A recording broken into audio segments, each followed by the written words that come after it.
ഓം ശാന്തി. 3/2/2025. ഇന്നത്തെ മുരളിയുടെ main points. മധുരമായ കുട്ടികളെ, ആത്മാവാകുന്ന ജ്യോതിയിൽ ജ്ഞാനയോഗത്തിന്റെ നെയ്യൊഴിക്കൂ, എങ്കിൽ ജ്യോതി ജ്വലിച്ചുകൊണ്ടിരിക്കും. ജ്ഞാനയോഗത്തിന്റെ വ്യത്യാസം നല്ല രീതിയിൽ മനസ്സിലാക്കണം. ആത്മാവാകുന്ന പക്ഷിയുടെ 2 ചിറകുകളാണ് ജ്ഞാനവും യോഗവും. ഈ ചിറകുകൾ ഉണ്ടെങ്കിൽ മാത്രമേ ആത്മാവിന് പറന്നുയരാൻ സാധിക്കുള്ളൂ.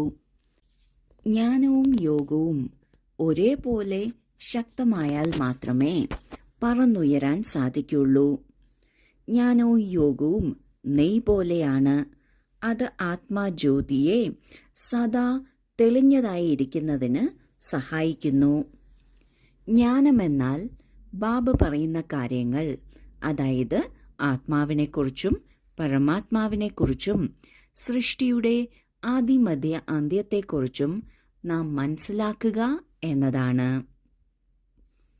എന്താണോ നാം മനസ്സിലാക്കിയത് അത് അനുഭവത്തിൽ കൊണ്ടുവരിക, അത് ആയിത്തീരുക എന്നതാണ് യോഗം. ഉദാഹരണത്തിന് ബാബ പറയുന്നു, നാം ദേവാത്മാക്കളാണ്. ഇത് സത്യമാണ് എന്ന് മനസ്സിലാക്കുക എന്നത് ജ്ഞാനമാണ്. എന്നാൽ ഞാൻ ദേവാത്മാവാണ് എന്നതിൻ്റെ സ്വരൂപമായി തീരുക, അതായത് നോക്കിലും വാക്കിലും ചലനത്തിലും പെരുമാറ്റത്തിലും ദേവാത്മാവായി തന്നെ തീരുക, ഇതിന് സ്മൃതി സ്വരൂപമാകേണ്ടത് ആവശ്യമാണ്. അതായത് ഞാൻ ദേവാത്മാവ് തന്നെയാണ് എന്നത് അനുഭവിക്കണം. അതിനെ യോഗമെന്ന് പറയുന്നു. ആത്മാവിൻ്റെ ഉന്നതിക്ക് 2 ആവശ്യമാണ്.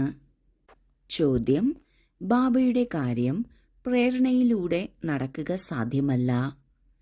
ബാബയ്ക്ക് ഇവിടെ എന്തുകൊണ്ട് വരേണ്ടി വരുന്നു? ഉത്തരം: കാരണം മനുഷ്യരുടെ ബുദ്ധി തികച്ചും തമോപ്രധാനമാണ്. തമോപ്രധാന ബുദ്ധി പ്രേരണയെ ക്യാച്ച് ചെയ്യുക സാധ്യമല്ല.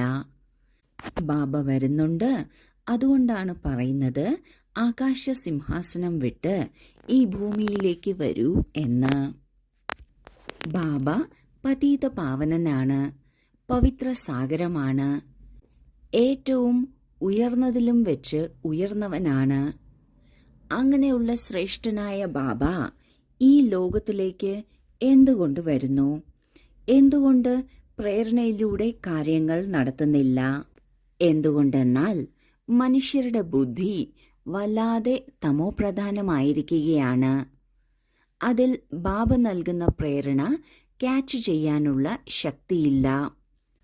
1 മിനിറ്റ് എന്നല്ല, സെക്കൻഡുകളുടെ വ്യത്യാസത്തിൽ തന്നെയും മനസ്സ് ചഞ്ചലപ്പെട്ടു പോകുന്നു, മേൽകീഴായി പോകുന്നു.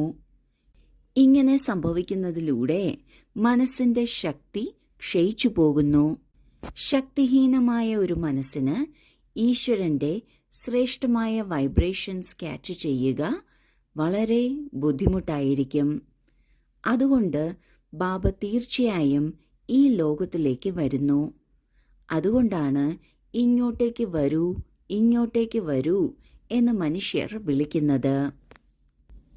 ഗീതം: ആകാശ സിംഹാസനം വിട്ട് ഭൂമിയിലേക്ക് വരൂ.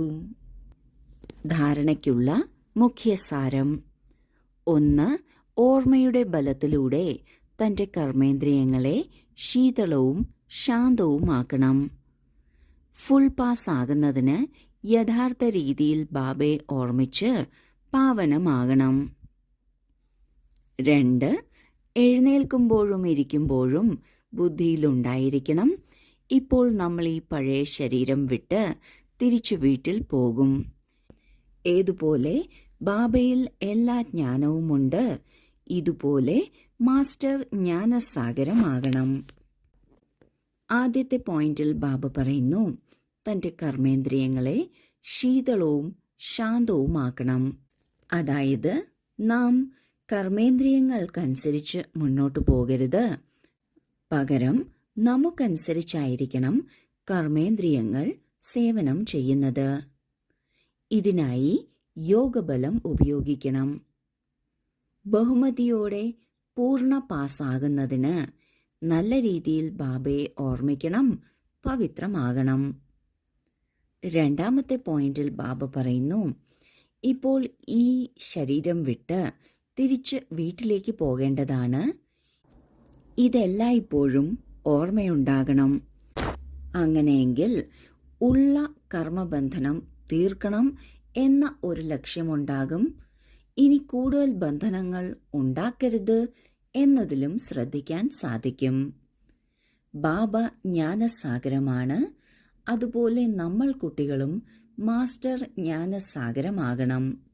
ബാബ എന്ത് പഠിപ്പിക്കുന്നുവോ അത് പഠിക്കുകയും മറ്റുള്ളവർക്ക് പഠിപ്പിച്ചു കൊടുക്കുകയും വേണം.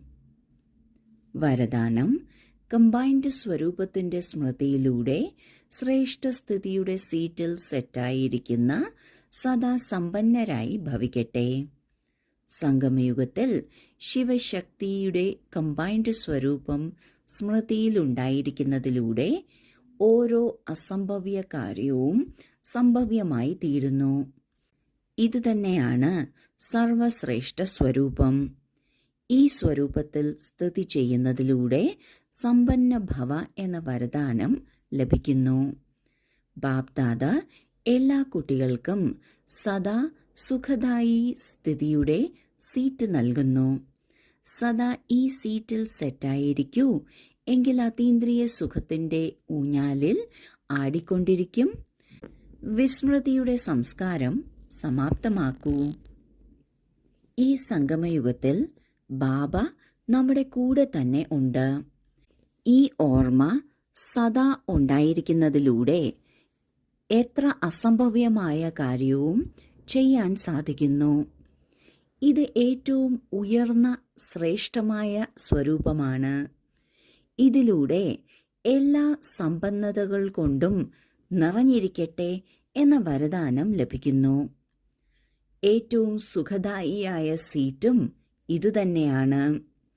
ഈ സീറ്റിലിരിക്കുന്നതിലൂടെ അതീന്ദ്രിയ സുഖത്തിന്റെ അനുഭവവും ഉണ്ടാകുന്നു.